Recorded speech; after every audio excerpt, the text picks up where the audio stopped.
The blood-red sunset cast long shadows across the dusty streets of Promise Creek, as Samuel Mackenzie buried his wife and welcomed his daughter into the world on the same bitter spring day of 1875.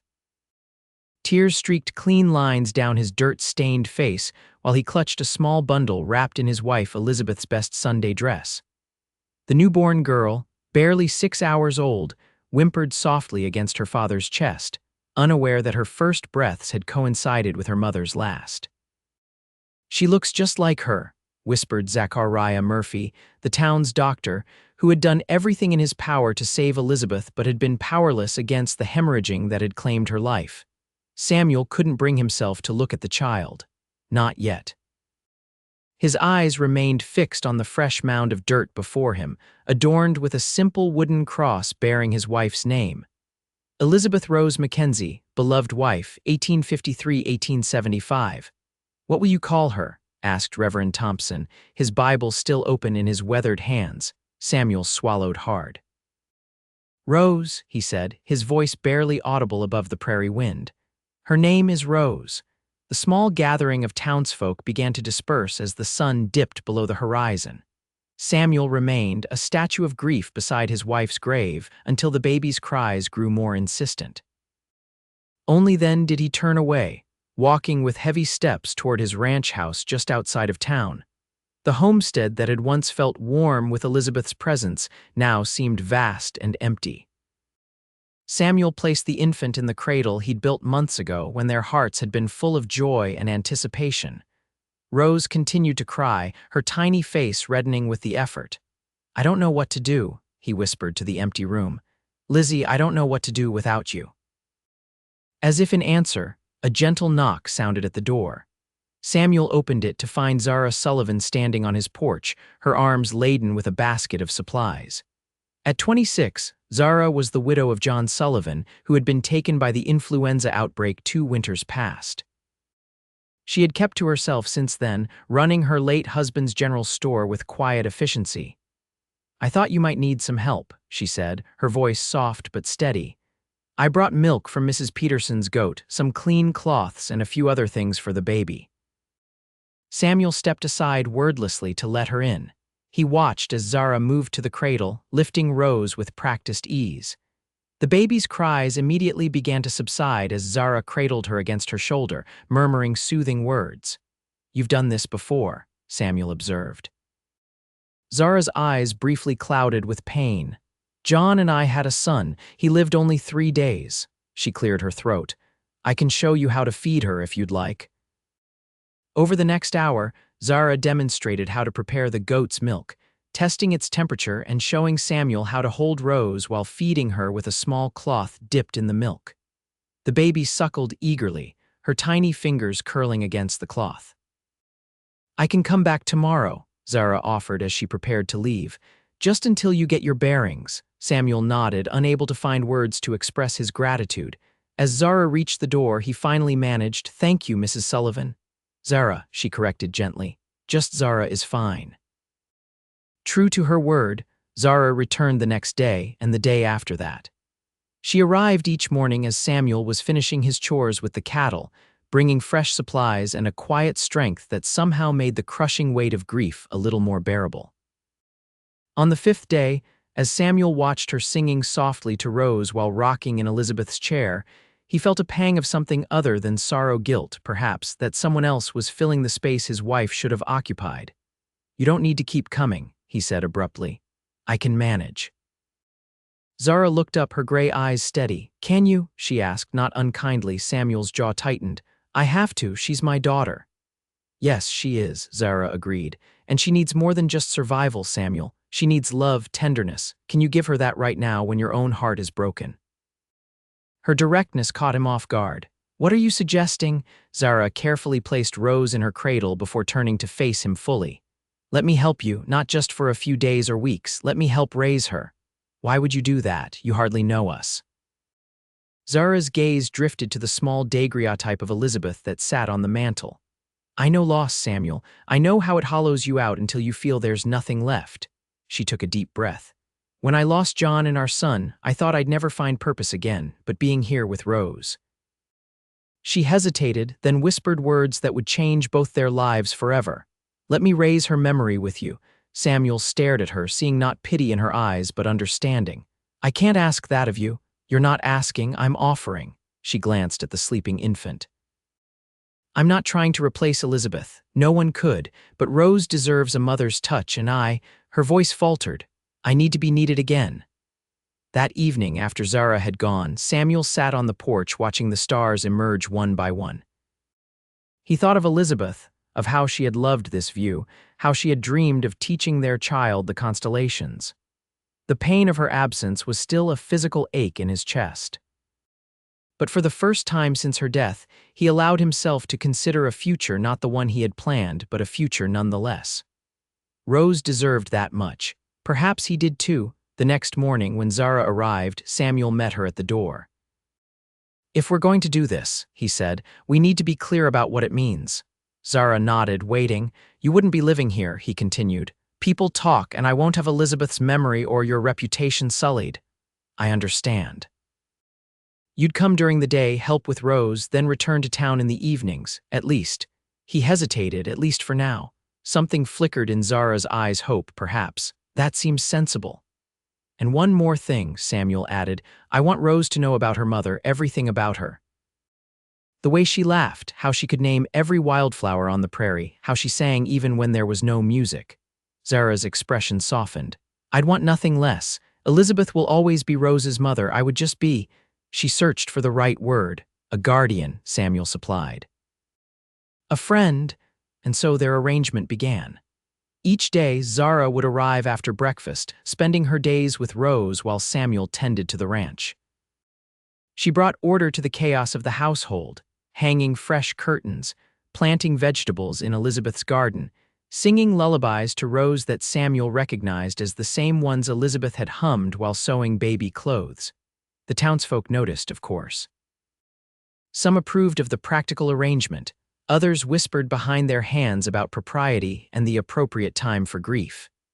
Samuel ignored them all, focused only on keeping his promise to his late wife, to give their daughter the best life possible. As spring turned to summer, Rose grew stronger, her curious eyes so like Elizabeth's taking in the world around her. Samuel found himself looking forward to the evenings when he would return from the fields to find Zara on the porch with Rose, pointing out butterflies or clouds shaped like horses. One evening in late July, Samuel returned to find Zara sitting at the kitchen table, her expression troubled. "What's wrong?" he asked, immediately concerned. "Is Rose all right?" "She's fine, sleeping soundly," Zara assured him, "but I need to talk to you about the store." Samuel sat across from her, waiting. "I've been neglecting it, coming here every day," she explained. "I've had to close it more often than not, and people are starting to take their business to Willow Creek. If this continues, I won't be able to make ends meet." Samuel felt a cold dread. He hadn't considered how their arrangement might be affecting Zara's livelihood. "What are you saying? You can't come anymore." Zara twisted her hands in her lap. "No, that's not what I want, but I need to find a solution. Perhaps I could bring Rose to the store with me some days," Samuel frowned. The store was in the heart of town, surrounded by saloons and the constant traffic of cowboys and travelers. "I don't like the idea of her being in town all day. It's not safe." "Then what do you suggest?" Samuel was silent for a long moment. Finally, he said, "What if you brought your goods here?" "Not all of them, just enough to serve the ranchers in this part of the county. We could convert the old bunkhouse. The hands have their own cabins now anyway." Zara looked surprised. "You do that? It makes sense, doesn't it? You'd be able to care for Rose and still run your business. And it would save the ranchers a trip into town for supplies." A slow smile spread across Zara's face. "It's a good idea, but what would people say?" Samuel shrugged. "Let them talk, we know the truth." The truth, however, was becoming more complicated by the day. As they worked together to convert the bunkhouse into a small general store, Samuel found himself noticing things about Zara he hadn't before: the determined set of her jaw when she was concentrating, the musical quality of her rare laugh, the gentleness of her hands as she tended to Rose. Zara, too, was seeing new sides of the stoic rancher. The tenderness in his eyes when he held his daughter, the quiet strength with which he faced each day despite his grief, the unexpected flash of dry humor that sometimes broke through his reserve. By the time August arrived, Sullivan's Outpost, as they had named the small store, was open for business. Word spread quickly among the outlying farms and ranches, and soon Zara had a steady stream of customers. She continued to care for Rose, who now had a small corner of the store with a playpen Samuel had built, filled with toys that Zara had crafted from scraps of fabric and wood.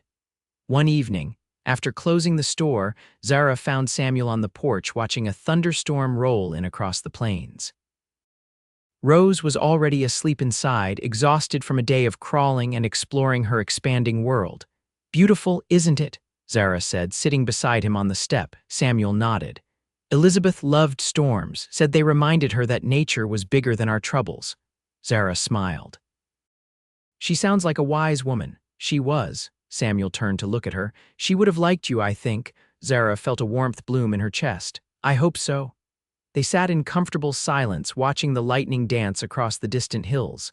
Eventually, Samuel spoke again. "I've been thinking about what happens when winter comes." "What do you mean?" "The roads get bad, sometimes impassable. You won't be able to travel back and forth to town easily." Zara had considered this problem herself but hadn't wanted to bring it up. "I know. I've been thinking perhaps I should move back to town full-time after the first snow." Samuel's jaw tightened. "And Rose?" The unspoken question hung between them. Would Zara leave Rose behind, or would she take the child with her to town? "I don't know," Zara admitted. "Neither option seems right." Samuel took a deep breath. "There's a third option. You could stay here." Zara stared at him, trying to understand his meaning. "Here at the ranch, we have the guest room. It would be proper enough with Rose here." He wasn't looking at her now, his eyes fixed on the storm. "Just for the winter, until the roads clear."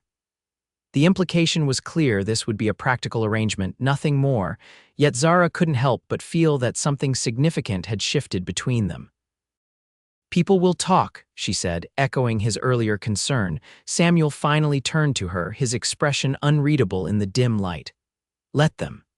As autumn painted the prairie in golds and reds, Zara moved her essential belongings to the ranch. She kept the town store open on Saturdays only, with Samuel accompanying her and Rose on the trips.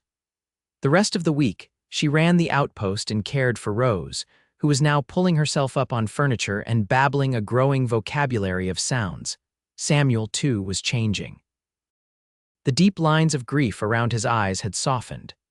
He smiled more, especially when Rose reached for him with excited squeals when he came in from the fields, and increasingly his gaze lingered on Zara when he thought she wasn't looking. One crisp October evening, as they sat by the fire after Rose had been put to bed, Samuel broke their companionable silence. "Tomorrow's Elizabeth's birthday." Zara looked up from her mending. "I didn't know," Samuel nodded. "She would have been 23. He stared into the flames. "I always took her for a picnic by the creek, even when it was cold. She said the water sounded different in autumn, told its own stories." Zara set her sewing aside. "Would you like to go tomorrow? I can watch Rose." Samuel was quiet for so long that Zara thought he hadn't heard her. Finally, he said, "I think I'd like it if you both came." The next day dawned clear and cold. Samuel packed a basket with bread, cheese, and the apple preserves Zara had made the previous week. They bundled Rose in a warm blanket and set off on horseback, Samuel carrying his daughter securely against his chest. The creek was about an hour's ride from the ranch, winding through a small grove of cottonwood trees that were shedding their golden leaves onto the water's surface. Samuel helped Zara down from her horse, his hands lingering at her waist a moment longer than necessary. They spread a blanket by the water's edge, and Samuel placed Rose on it, watching as she immediately tried to crawl toward the fascinating movement of the creek. "She's adventurous," Zara laughed, gently redirecting the baby. "Just like her mother, I imagine," Samuel smiled. "Elizabeth would have had her on a horse already, telling her the names of all the plants and animals." His smile faded. "I worry that Rose won't know her." Zara watched as Rose grabbed at fallen leaves, delighted by their crunch. "She will, through your stories, through the love you have for her." She hesitated, then added softly, "through the parts of Elizabeth that live on in her." Samuel looked at her then, really looked at her, as if seeing something new. You've never asked me about her, about Elizabeth? I didn't want to cause you pain. Ask me now, he said. I want to tell you. And so, as Rose played nearby, Samuel told Zara about Elizabeth, how they had met when her family's wagon had broken down near his family's ranch, how she had refused his first proposal because she wasn't sure if she could thrive in the isolation of ranch life, how she had finally said yes after he had brought her to this very creek and promised her that beauty could be found even in the harshest landscapes. She made everything better, Samuel said. Brighter. When she died, it was like all the color drained out of the world. Zara's heart ached for him. And now Samuel looked from Rose to Zara, his expression softening. Now there's color again, different but there. The moment stretched between them, fraught with unspoken feelings. Finally, Rose broke the tension by crawling determinedly toward the water again, forcing them both to lunge forward to catch her. She's quick, Zara laughed, scooping up the squirming baby. Samuel smiled, but his eyes remained on Zara's face. Thank you, he said quietly. For what? For bringing life back to our home, for keeping Elizabeth's memory alive, for, he gestured helplessly, everything. Zara felt tears prick at her eyes. You don't need to thank me. Being with Rose with you. She stopped, suddenly aware that she might be revealing too much. Samuel reached out, briefly touching her hand. I know, he said simply.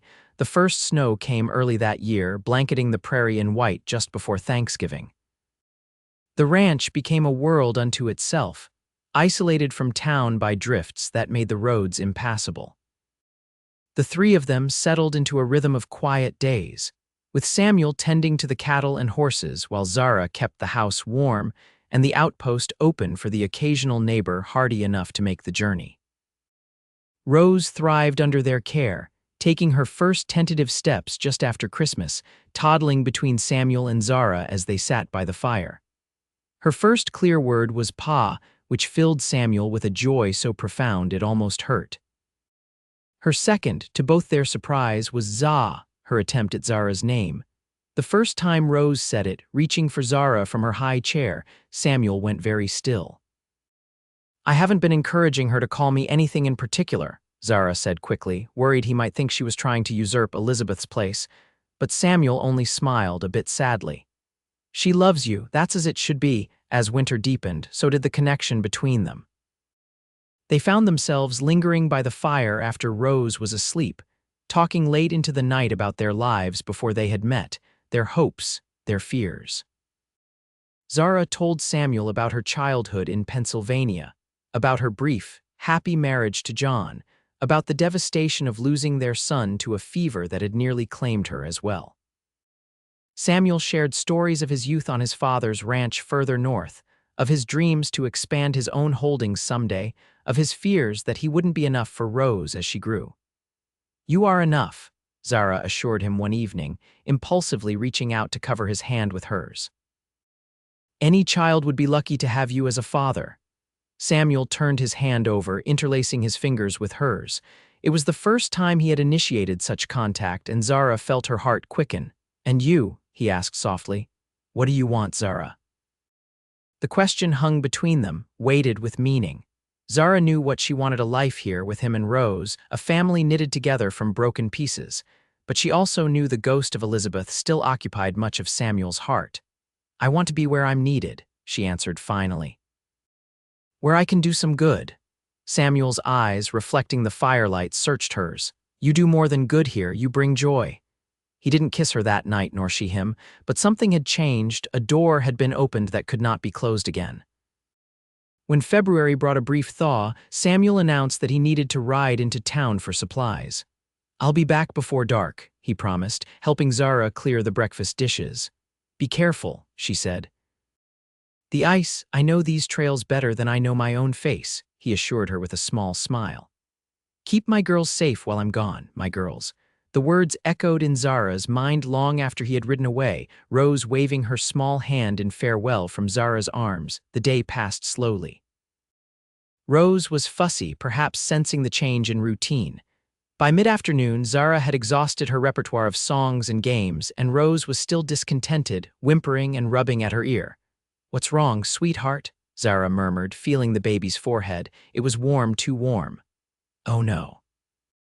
Fear clutched at her heart. She knew the signs of childhood illness all too well. Moving quickly, she heated water, soaking cloths to place on Rose's forehead. The baby's cries grew more insistent, her small face flushed with fever.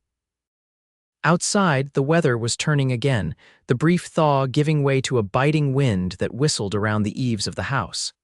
Samuel should have been back by now. Zara tried not to worry, focusing instead on keeping Rose comfortable, offering her sips of water, singing softly even as her own fear mounted. By sunset, with no sign of Samuel and Rose's fever climbing, Zara made a decision. She couldn't wait any longer. Rose needed a doctor. Bundling the baby in every blanket she could find, Zara prepared to make the journey to town herself. She had just stepped onto the porch, Rose clutched tightly against her chest, when she saw a figure emerging from the gathering darkness. Samuel, his horse moving slowly through the fresh snow. "Samuel," she called, her voice breaking with relief. He urged his horse forward, his expression changing from weariness to alarm as he took in the scene. "What's happened?" "It's Rose. She's burning up with fever. I was just about to bring her to town to the doctor." Samuel dismounted in one fluid motion, taking the bundled baby from Zara's arms. "How long?" "A few hours. It came on suddenly." Samuel's face was grim as he felt his daughter's forehead. "We'll go together. The wagon will be faster than riding with her." They worked quickly, hitching the team to the wagon while Zara gathered supplies, more blankets, water, the willow bark tea she had already prepared. Within minutes, they were underway, the wagon lurching over the uneven ground as Samuel urged the horses to a pace that was just short of reckless. Rose drifted between fitful sleep and crying, her small body radiating heat despite the frigid air. Zara held her close, murmuring prayers and reassurances, while Samuel's face was a mask of determination and fear. "We'll get her there," he said, though whether he was reassuring Zara or himself wasn't clear. "She'll be all right." The journey seemed endless, the road barely visible in the darkness. Finally, the lights of Promise Creek appeared in the distance, a beacon of hope in the winter night. Samuel drove straight to Dr. Murphy's house, not stopping until they reached his door. The next few hours were a blur of activity. Dr. Murphy diagnosed an ear infection, severe but treatable. He administered medicine, showed Zara how to keep the ear clean and dry, and assured them both that with proper care, Rose would recover fully. "She's strong like her father," the doctor said, his kind eyes moving from Samuel to Zara. "And she's had excellent care. You did everything right, Mrs. Sullivan." By morning, Rose's fever had broken. She lay sleeping peacefully in a makeshift bed at the doctor's house, her cheeks still flushed but no longer burning. Samuel and Zara sat on either side of her, exhausted but relieved. "We should let her rest here today," Dr. Murphy advised. "You can take her home tomorrow if she continues to improve." With the immediate crisis past, Samuel insisted that Zara get some rest as well. "I'll stay with her," he said. "You go to the hotel, get some sleep." Zara was too tired to argue. The Prairie Rose Hotel had a room available, and she collapsed onto the bed fully clothed, asleep almost before her head touched the pillow. She woke hours later to a gentle knock at her door. Opening it, she found Samuel standing there, his hat in his hands. "Rose?" she asked immediately. "Still improving," he assured her. "Dr. Murphy is with her. I needed to talk to you." Zara stepped aside to let him enter, suddenly aware of her rumpled appearance. Samuel didn't seem to notice, pacing the small room with nervous energy. "What is it?" she asked. "Is something else wrong?" Samuel stopped pacing, turning to face her. "Last night when I thought we might lose her." His voice cracked. "I realized something." Zara waited, her heart hammering in her chest. "I realized that I can't imagine our life without you in it, Rose's life or mine." He took a step toward her. "When you said you were going to bring her to town yourself, through the snow, risking yourself to save her, I knew." "Knew what?" Zara whispered, barely daring to hope. "That I love you." The words hung in the air between them, simple and profound. "Not instead of Elizabeth." "That love is still there, will always be there. But alongside it, there's this." He gestured between them, "this feeling that I never expected to have again." Tears filled Zara's eyes. "Samuel, you don't have to say anything," he interrupted. "I know it's complicated. I know I come with a past that can never be erased, but I needed you to know." Zara crossed the room to him, taking his weathered hands in hers. I love you too, she said, her voice steady despite her tears. I have for months. I just never thought. Samuel didn't let her finish, pulling her into his arms and kissing her with a tenderness that took her breath away. When they finally parted, he rested his forehead against hers. When Rose is better, when we're home, he said softly, I want to talk about making this permanent if you're willing. Zara's heart soared. I'm more than willing. The next day, they brought Rose home, her infection retreating under the doctor's care. As they crossed the threshold of the ranch house, Samuel carrying Rose while Zara followed with their supplies, there was a new sense of rightness, of completion.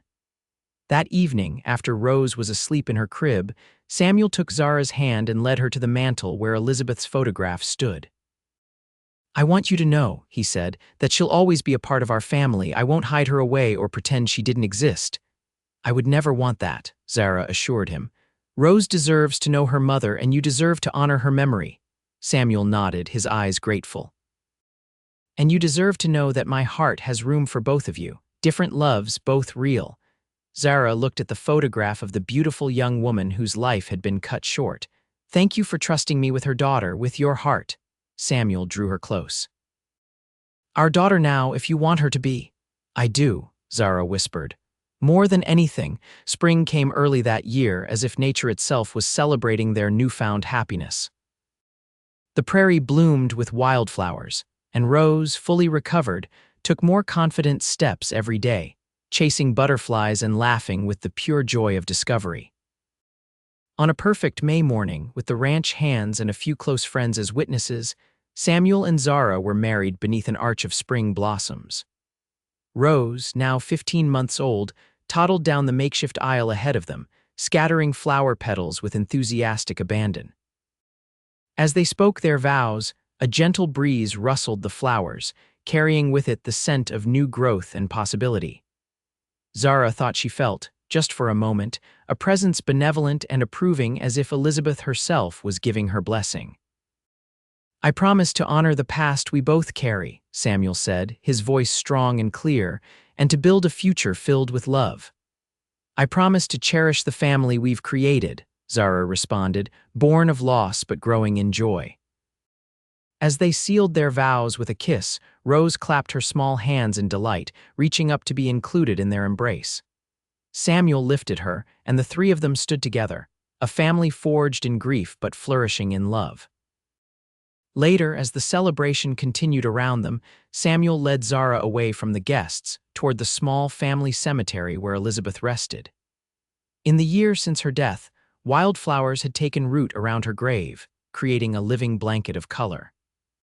I wanted to bring you here together, Samuel said, his arm around Zara's waist, to say thank you and to make a promise.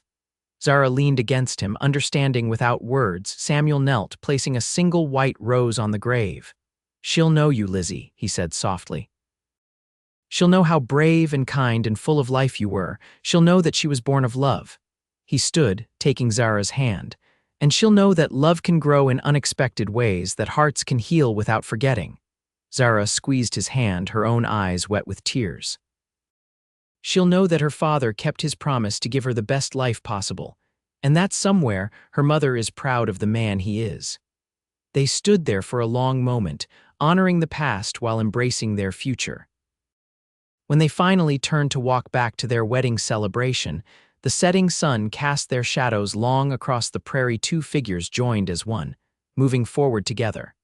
2 years later, on Rose's 3rd birthday, the Mackenzie ranch was filled with laughter and music. Rose, her dark curls bouncing as she ran, led a game of tag with the children from neighboring farms. Samuel watched from the porch, his arm around Zara's expanding waist, her pregnancy just beginning to show. She looks more like Elizabeth every day, Zara observed, smiling as Rose skillfully evaded capture. She has your spirit, though, Samuel replied, kissing Zara's temple. Your determination. Zara leaned into him, content. Do you ever wonder what she would think of all this? Samuel didn't need to ask who she meant. I know what she would think. She would be grateful that Rose has a mother who loves her as fiercely as if she were her own, that I found happiness again when I thought it was impossible. Zara turned in his arms, looking up at him. I used to feel guilty, being so happy when we both lost so much.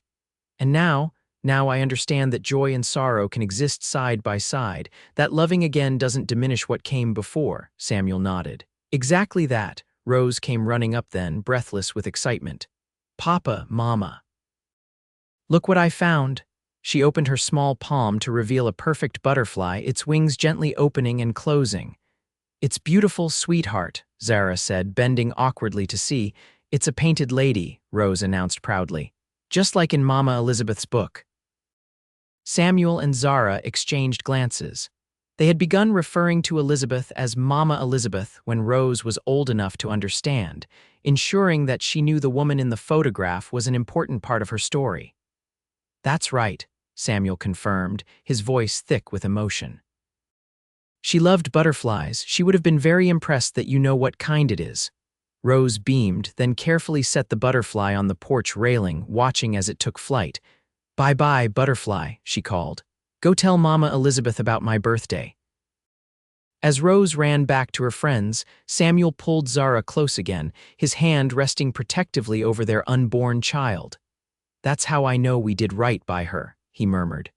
Elizabeth lives on in our daughter's heart, just as she does in mine. And alongside that, there's room for new love for you, for our growing family. Zara turned her face up to his. For a man who used to be so quiet, you've become quite the poet, Samuel Mackenzie, he laughed, a sound that had once been rare but was now a regular part of their days. Only with you. Only because of you.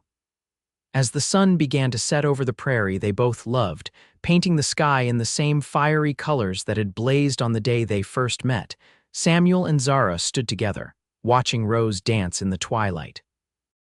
Their past sorrows had not disappeared, but had been woven into the fabric of their shared life, creating a tapestry richer and more resilient than either could have imagined on their own. In the distance, a whippoorwill called, its plaintive song a reminder of life's brevity and preciousness. Samuel thought of Elizabeth, of her love for this land and its creatures. She would always be a part of him, a part of Rose. But the future, bright, hopeful, and full of possibility, belonged to the family they had built together, unexpected and unplanned but perfectly right. I love you, he whispered to Zara, words that had once seemed impossible to say to anyone but Elizabeth, now flowing as naturally as the creek that ran through their land. And I love you, Zara replied, her gray eyes reflecting the last golden light of day. All of you, your past, your present, and whatever the future brings. As night fell gently over the Promise Creek Valley, stars appeared one by one in the darkening sky. Inside the ranch house that had witnessed both profound grief and renewed joy, a lamp was lit, casting a warm glow that beckoned the family home. Samuel, Zara, and Rose together beneath the vast prairie sky, their love a testament to the heart's capacity to heal, to remember, and to begin again.